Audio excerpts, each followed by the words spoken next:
దివ్యవాణి TV ప్రేక్షకులకి నమస్కారం. ఆరోగ్య రేఖ కార్యక్రమానికి స్వాగతం. ఈ రోజు మనతో ఉన్నారు Vishwa Health life style homeo clinic founder doctor Udumula Sudheer Reddy గారు. వారిని అడిగి తెలుసుకుందాం చలికాలంలో వచ్చే మరొక సమస్య టాన్సెస్. అసలు టాన్సెస్ ఎందుకు వస్తుంది, తీసుకోవాల్సిన జాగ్రత్తలు ఏంటి?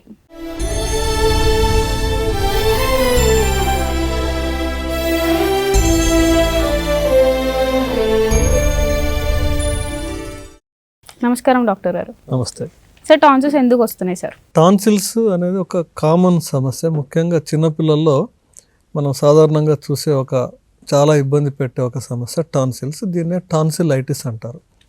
చాలామంది ఏమంటారంటే నాకు టాన్సిల్స్ వచ్చినాయి అంటారు. టాన్సిల్స్ కొత్తగా ఏం రావు. మన శరీరంలో ప్రతి ఒక్కరికి గొంతులో వెనుక భాగాన టాన్సిల్స్ అనే ఒక లింఫ్ నోడ్స్ అన్నమాట.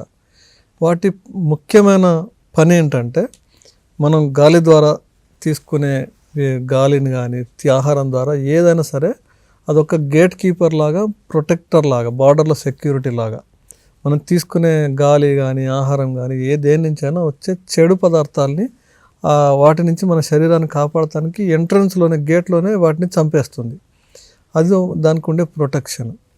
సో ఎప్పుడైతే ఈ టాన్సిల్స్ ఏ కారణం చేతనైనా ఆ ప్రొటెక్షన్ పని చేయలేక వాటికి ఇన్ఫెక్షన్ అయ్యి ఉబ్బిపోతాయో దాన్నే టాన్సిలైటిస్ అంటారు. అంటే టాన్సిల్కి వాపు వచ్చింది అని మెడికల్ పరిభాషలో, అంతే. సో ఈ టాన్సిలైటిస్ అంటే ఉబ్బటం వల్ల రకరకాల సమస్యలు వస్తాయి మనకి. పిల్లల్లో ప్రత్యేకించి దాని ద్వారా వాళ్ళకి జ్వరం రావటం, గొంతు నొప్పి రావటము, మింగలేకపోవటం, ఇట్లా రకరకాల కారణాలు వస్తాయి. దాని ద్వారా మనకు అసలు ఎన్నో సమస్యలు, అంటే దీర్ఘకాలికంగా పిల్లల్ని బాగా ఇబ్బంది పెట్టే ఒక సమస్య అన్నమాట ఇది. సార్, కామన్ సిమ్టమ్స్ ఏంటి సార్ టాన్సిల్స్కి? ముఖ్యంగా ఫస్ట్ గొంతు నొప్పితో స్టార్ట్ అవుతుంది. ఆ సిమ్టమ్స్ కూడా ఏంటంటే ఈ టాన్సిల్ ఎంత గ్రేడేషన్లో ఉందనే దాన్ని బట్టి మీకు వచ్చే లక్షణాలు మారుతూ ఉంటాయి. మైల్డ్ టాన్సిలైటిస్ అనుకోండి, మీకు లక్షణాల తీవ్రత తక్కువ ఉంటుంది. బాగా ఎక్కువ టాన్సిల్స్ ఉబ్బిపోయి కిస్సింగ్ టాన్సిల్స్ అంటారంటే రెండు టాన్సిల్స్ ఎంత ఉబ్బుతాయంటే రెండు ఒకదానికొకటి ఆనుకునేంత పెద్దగా ఉబ్బుతాయి. ఆ కిస్సింగ్ టాన్సిల్స్ ఉన్నప్పుడు మీకు అసలు మింగటం కూడా చాలా ఇబ్బంది అయిపోతుంది. మాట్లాడినప్పుడు వాయిస్లో తేడా వస్తుంది. ఇవి కాకుండా ఎట్లాంటి టాన్సిలైటిస్ అయినా కూడా మొట్టమొదటిగా వాళ్ళు ఎక్స్పీరియన్స్ చేసేది గొంతు నొప్పి, తినేటప్పుడు మింగలేకపోవడం, నీళ్ళు తాగేటప్పుడు తాగలేకపోవడం, అదే కాకుండా జ్వరం రావటం. ఈ ఇన్ఫెక్షన్ వల్ల, టాన్సిలైటిస్ వల్ల వాళ్ళకి జ్వరం వస్తుంది. సో అలా వాళ్ళకు రకరకాల వాళ్ళ ఎంతెంత సివియారిటీ ఆఫ్ ప్రాబ్లం ఉందో దాన్ని బట్టి లక్షణాలు మారుతూ ఉంటాయి. టాన్సిల్స్ రావడానికి మెయిన్ రీజన్ ఇన్ఫెక్షనా సార్? టాన్సిలైటిస్ అనే సమస్య రకరకాల కారణాల చేత వస్తుంది. కామన్గా మనం చూసే టాన్సిలైటిస్ ఇన్ఫెక్షన్ అనేది బ్యాక్టీరియల్ ఇన్ఫెక్షన్ ఉంటుంది, కొంతమందికి వైరల్ ఇన్ఫెక్షన్ వల్ల ఉంటుంది. అతి తక్కువ మందిలో అలర్జిక్ కారణాల చేత టాన్సిలైటిస్ వస్తుంది. సో ఈ మూడు కారణాల చేత ఒక వ్యక్తికి టాన్సిలైటిస్ రావచ్చు. ఒక్కొక్క కారణాన్ని బట్టి మీకు వచ్చే లక్షణాలు మారుతాయి. సపోజ్ మీకు బ్యాక్టీరియల్ ఇన్ఫెక్షన్ వచ్చింది అనుకోండి. ఈ బ్యాక్టీరియల్ ఇన్ఫెక్షన్ వల్ల మీకు అందరిలో కామన్గా గొంతు నొప్పి ఉన్నప్పటికీ బ్యాక్టీరియల్ ఇన్ఫెక్షన్స్ వల్ల ఫీవర్ ఉండే కెపాసిటీ ఎక్కువ అవుతుంది. బ్యాక్టీరియల్ ఇన్ఫెక్షన్ మీరు నెగ్లెక్ట్ చేసినప్పుడు సెకండరీ ఇన్ఫెక్షన్, అంటే వచ్చిన ఈ టాన్సిల్స్ పెరిటాన్సిలర్ అబ్సెస్ అంటారు. అంటే టాన్సిల్స్ కాంప్లికేట్ అయిపోయి చీమ్ పట్టిపోతుంది అనమాట. తద్వారా మామూలుగా వచ్చే బ్యాక్టీరియల్ సిమ్టమ్స్తో పాటు విపరీతమైన టాక్సిక్ సిమ్టమ్స్ వస్తాయి. సో విపరీతమైన టెంపరేచర్ ఉండటం, ఒళ్ళు నొప్పులు ఉండడం, అంటే ఇక్కడ టాన్సిల్స్కే కాకుండా ఒళ్ళంతా కూడా ఎఫెక్ట్ అవుతుంది. మామూలు బ్యాక్టీరియల్ ఇన్ఫెక్షన్లో కూడా ఫీవర్ ఉండే ఛాన్సెస్ ఎక్కువ ఉంటాయి. అంటే లోకల్గా అంటే గొంతు బాగా పుండు చేయటం, దాని ద్వారా వచ్చే తినలేకపోవటం, కొద్దిమందిలో దగ్గు రావటం, ఇట్లాంటివన్నీ బ్యాక్టీరియల్ దీంట్లో వస్తాయి. అదే వైరస్ వల్ల వచ్చిన దాంట్లో ఇంత ఎక్కువ సిమ్టమ్స్, టెంపరేచర్ ఉండే సిమ్టమ్స్ తక్కువ ఉంటాయి. కానీ టాన్సిల్స్ ఇన్ఫెక్ట్ అవ్వటం ద్వారా టాన్సిల్స్ వల్ల వచ్చే లక్షణాలు మీకు కామన్గానే ఉంటాయి. సో అలర్జిక్ రియాక్షన్స్ వల్ల వచ్చినాయి, అలర్జీ వల్ల వచ్చేటి వాటిలో ఫీవర్ ఉండే అవకాశం తక్కువ ఉంటుంది, మిగతా సిమ్టమ్స్ యాజ్ ఇట్ ఈజ్ ఉంటాయి.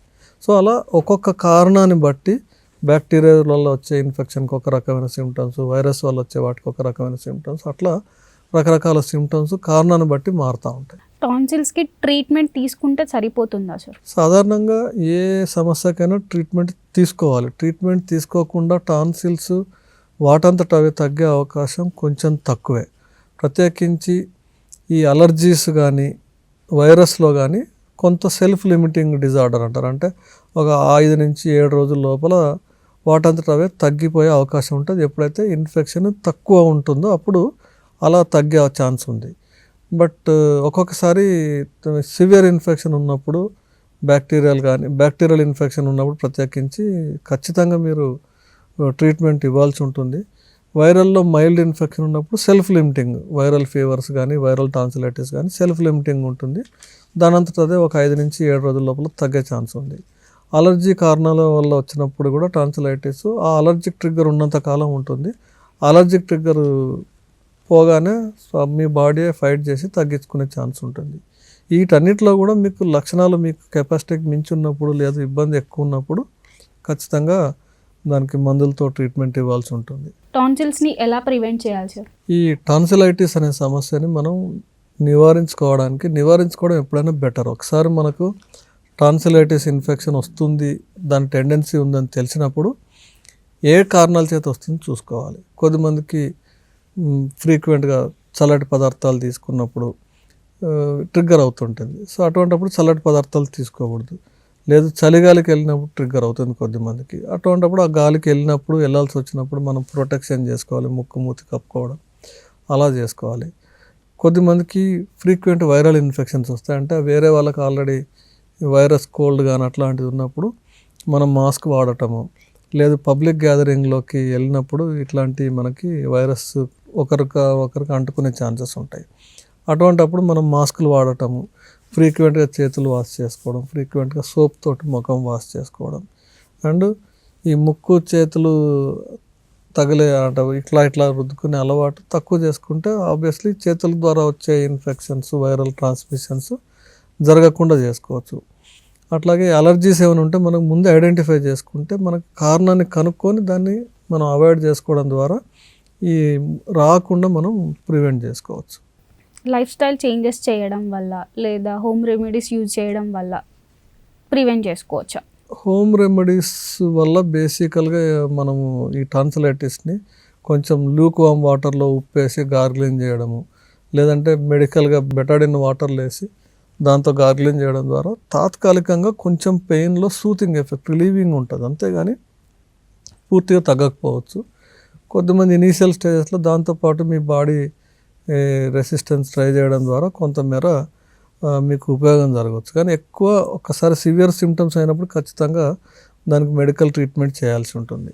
టాన్సిల్స్ వల్ల ఎలాంటి కాంప్లికేషన్స్ ఫేస్ చేస్తాం? ఈ టాన్సిలైటిస్ వల్ల చాలా కాంప్లికేషన్స్ ఉంటాయి. బేసిక్ ఫంక్షన్ ఏంటి? మనకి బయట నుంచి వచ్చే థ్రెడ్స్, ఇన్ఫెక్షన్స్ని ప్రొటెక్ట్ చేయడం. మీకు మాటికి టాన్సిలైటిస్ ఎఫెక్ట్ వస్తుంది అనుకోండి, అంటే టాన్సిల్సే సిక్ అయినాయి, అప్పుడు వాటి పని చేయలేవు కదా. అప్పుడు మీకు న్యాచురల్గా వచ్చే ప్రొటెక్షన్ బేసికల్గా తగ్గిపోతుంది. అందువల్ల మీరు వేరే రకరకాల హెల్త్ ఇష్యూస్ కూడా వచ్చే ఛాన్సెస్ ఉంటాయి. ఎందుకంటే ఇక్కడ బేసిక్ డిఫెన్స్ పోయింది, ఫస్ట్ లెవెల్ ఆఫ్ డిఫెన్స్ మీకు ప్రాబ్లం వచ్చింది కాబట్టి. 2, టాన్సిల్స్ కాంప్లికేట్ అవ్వటం. అంటే సాధారణంగా ఈ బ్యాక్టీరియల్ ఇన్ఫెక్షన్స్లో టాన్సిలైటిస్ బాగా కాంప్లికేట్ అవుతాయి. అంటే నేను చెప్పినట్టు గ్రేడ్ 3 కిస్సింగ్ టాన్సిల్ అనేది ఇంత బాగా వాసి ఒకదానికి ఒకటి ఆనుకునేంత ఉన్నప్పుడు మీకు థ్రోట్ అంతా చోక్ అవుతుంది. మీరు అన్నం సరిగ్గా తినలేరు, మింగలేరు, గాలి పీల్చుకోలేరు. మీరు పడుకున్నప్పుడు పిల్లలు నోరు తెరిచి గాలి తీసుకోవాల్సి వస్తుంది. సో దాంతో మీకు సెకండరీ ఇన్ఫెక్షన్స్, అడినాయిడ్స్ కూడా ప్రాబ్లం వస్తూ ఉంటుంది. ఎందుకంటే అది కూడా అడినాయిడ్స్ కూడా మీకు ప్రొటెక్టివ్ మెకానిజంలో ఒక భాగమే. ఈ అడినాయిడ్స్ కూడా ఇన్ఫెక్ట్ అవుతుంది. ఒక్కొక్కసారి థ్రోట్ నుంచి అన్నిటికీ కనెక్టెడ్ ఉంటుంది కాబట్టి మీకు ఇయర్ ఇన్ఫెక్షన్స్ వస్తూ ఉంటాయి. ఈ ఫ్యారింజైటిస్ ఇదంతా వచ్చేసి ఒక్కోసారి మీకు లంగ్స్కి స్ప్రెడ్ అవ్వచ్చు. సో ఇలా ఒకదానికొకటి కనెక్షన్ ఉండటం వల్ల మీకు సెకండరీ సిమ్టమ్స్ వస్తాయి. ఒక్కొక్కసారి ఈ పెరిటాన్సిలర్ యాబ్సెస్ వచ్చినప్పుడు చాలా సివియర్ సిమ్టమ్స్ వచ్చి మీకు కొంచెం టాక్సిక్ నేచర్ ఉండే ఫీవర్ లక్షణాలు అట్లాంటివి వచ్చి సివియర్గా మీరు ట్రీట్మెంట్ ఇవ్వాల్సిన పరిస్థితి వస్తుంది. సో అందువల్ల మనం వీటి ముందే జాగ్రత్త పడటం అనేది చాలా మంచిది. అంటే ఫ్రీక్వెంట్గా టాన్సిల్స్ రావడం కూడా హెల్త్ ఎఫెక్ట్ అవుతుందా? ఖచ్చితంగా. ఇప్పుడు ఇందాక మనం చెప్తున్నట్టు మాటికి టాన్సిలైటిస్ ఎఫెక్ట్ వస్తుంది అంటే ఖచ్చితంగా ఈ లింఫ్ నోడ్స్, ఈ టాన్సిల్ అనే ఒక లింఫ్ నోడ్ దాని ప్రొటెక్షన్ చేసే కెపాసిటీ తగ్గుతుంది కాబట్టి ఆ తగ్గిన కెపాసిటీకి తగ్గట్టుగా శరీరంలో ఖచ్చితంగా మన వేరే వేరే ఇన్ఫెక్షన్స్ వచ్చే ఛాన్సెస్ ఉంటాయి. చల్లటి పదార్థాలు తీసుకోకపోతే టాన్సిల్స్ తగ్గిపోతాయా? చల్లటి పదార్థాలు తీసుకోకపోతే మీకు సివియారిటీ తగ్గవచ్చు, కానీ అసలు టాన్సిల్ వచ్చే స్వభావం తగ్గకపోవచ్చు. ఈ చల్లటి పదార్థాలు, చలిగాలికి ఎక్స్పోజ్ అవ్వటం, ఐస్ క్రీమ్ ఇట్లాంటి కూల్ డ్రింక్స్ మీకు ఉన్న టాన్సిలైటిస్ స్వభావాన్ని ట్రిగ్గర్ చేస్తాయి. సో తీసుకోకపోవడం వల్ల కొంచెం ట్రిగ్గర్స్ కంట్రోల్ అవుతాయి ఖచ్చితంగా, దెర్ ఇస్ నో డౌట్. కాకపోతే అసలు జబ్బే పూర్తిగా మీరు అది మానేసినంత మాత్రం పూర్తిగా పోదు, ఖచ్చితంగా దానికి ట్రీట్మెంట్ ఇవ్వాల్సి ఉంటుంది. సార్, టాన్సిల్స్ వల్ల ఎలాంటి పదార్థాలు తీసుకోవద్దు? ఈ టాన్సిలైటిస్ ఉన్న వాళ్ళు కామన్గా, అంటే అందరూ తెలిసిందే, మీకు చలిగాలి, చల్లటి వస్తువులు, చల్లటి పదార్థాలు, ఉదాహరణ కూల్ డ్రింక్స్, ఐస్ క్రీమ్స్, ఇలాంటి వాటి వల్ల మీకు ప్రాబ్లం వస్తుంది. కర్డ్ తీసుకోవచ్చా సార్? పెరుగు యాసచ్చి తీసుకోవడానికి ఇబ్బంది ఏం లేదు. పెరుగు మనం ఫ్రిడ్జ్లో పెట్టి బయట తీసి వెంటనే తీసుకుంటే ఆ చల్లదనం వల్లనే ప్రాబ్లం. అది చన్నీళ్ళైనా, చలిగాలైనా, చల్లటి కూల్ డ్రింక్ అయినా, చల్లటి ఐస్ క్రీమ్ అయినా చల్లదనం వల్లనే వాళ్ళకి ప్రాబ్లం. 99% ఎవరికి పెరుగు వల్ల ట్రిగ్గర్ అయ్యే అవకాశమే లేదు. చాలామంది ఏమంటారంటే పెరుగు చలవ, మజ్జిగ చలవ కాబట్టి టాన్సిలైటిస్ ఇవన్నీ జలుబుకు సంబంధించినవి కాబట్టి ఈ చలవ పదార్థాల వల్ల జలుబు అవుతుందని అనుకుంటారు. అది అపోహ. బేసికల్గా వీటి వల్ల ఎటువంటి సమస్య కాదు. కొద్ది మందిలో అలర్జీ, పెరుగు వల్ల అలర్జీ ఉంటుంది, వాళ్ళకు వచ్చే ఛాన్స్ ఉన్నాయి. కానీ ఈ చలవ వల్ల మీకు టాన్సిలైటిస్ వస్తుంది అనేది అది అపోహ. మీకు టాన్సిలైటిస్ రావడానికి వేడి చేయడం కానీ, చలవ చేయడం కానీ శరీరంలో అట్లాంటి జబ్బులు రావు. అయితే వైరల్ ఇన్ఫెక్షన్ రావాలి, లేకపోతే బ్యాక్టీరియల్ ఇన్ఫెక్షన్ రావాలి, లేదంటే అలర్జీ వల్ల మీకు టాన్సిలైటిస్ రావాలి తప్ప చలవ చేయడం, వేడి చేయడం వీటి వల్ల మీకు టాన్సిలైటిస్ రాదు.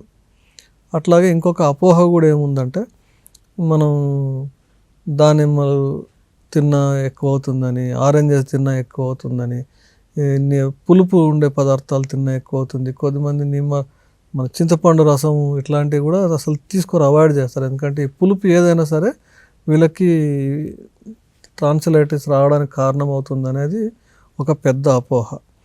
యాక్చువల్గా ఈ సిట్రస్ జాతి ఫ్రూట్స్, ఆరెంజెస్ కానీ, నిమ్మ జాతి ఏదైనా సరే వీటిల్లో విటమిన్ సి అనేది మీకు ఈ జలుబు నుంచి కాపాడటానికే ప్రకృతి మనకు ప్రసాదించింది యాక్చువల్గా. దానివల్ల మీకు ఉపయోగం జరుగుతుంది, కానీ దానివల్ల మీకు ఎట్టి పరిస్థితుల్లో మీకు సమస్యనే రాదు. ఎందుకంటే ఈ సీజన్లో వచ్చే జబ్బులకు అనుగుణంగా మనం ప్రొటెక్ట్ చేయడానికే ఆ సీజన్లో దేవుడు, ప్రకృతి మనకు ప్రసాదించిన ఫ్రూట్స్ ఆ సీజన్లో తింటే మీకు ఉపయోగపడుతుందని. అంతేగాని దీనివల్ల మీకు జలుబు కానీ, టాన్సిలైటిస్ కానీ రానే రాదు. ఇంకా మనం యాక్చువల్గా మీరు చాలామంది డాక్టర్ల దగ్గరికి వెళ్ళినప్పుడు ఇట్లాంటి జలుబులు అయినప్పుడు మనం విటమిన్ సి టాబ్లెట్లు ఇస్తాం. మీకు ఇచ్చే మందులతో పాటు యాంటీబయాటిక్స్, యాంటీహిస్టమైన్స్తో పాటు విటమిన్ బిళ్ళల్లో విటమిన్ సి ఉండే బిళ్ళలు కూడా ఇస్తాం. ఎందుకు ఇస్తారంటే విటమిన్ సి అంత ఇంపార్టెంట్. ఈ చలి అంటే ఈ జలుబు కానీ, అలర్జీస్ కానీ, టాన్సిల్స్ కానీ వాటి నుంచి రికవర్ కావడానికి. మీకు ప్రకృతి న్యాచురల్గా ఇచ్చినప్పుడు తినడానికి ఏంటి, అపోహ వల్ల చాలామంది తినరు అనమాట. అందువల్ల మీరు అట్లా అవాయిడ్ చేయడానికి అవసరం లేదు. వెరీ రేర్గా 1% మందిలో అలర్జీస్ ఆ ఫ్రూట్ వల్ల అలర్జీ ఉంటుంది. ఆ ఫ్రూట్ తినగానే వాళ్ళకి అలర్జీ, దద్దులు రావటం, ఏదో అవటం జరుగుతుంటుంది. అటువంటి వాళ్ళు తప్ప మిగతా 99% మంది సిట్రస్ ఫ్రూట్స్ జలుబు చేసినప్పుడు ప్రశాంతంగా తినవచ్చు, ఇబ్బంది ఏం లేదు. ఆరోగ్యరేఖ కార్యక్రమంలో చిన్న విరామం.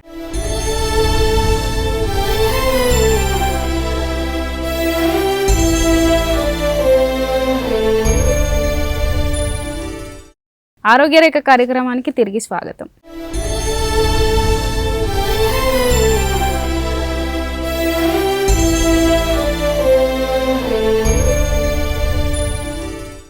సార్, కొన్ని సిచ్యువేషన్స్లో సర్జరీస్ చేయాలి అంటారు కదా, ఏ సిచ్యువేషన్స్లో చేయాల్సి వస్తుంది?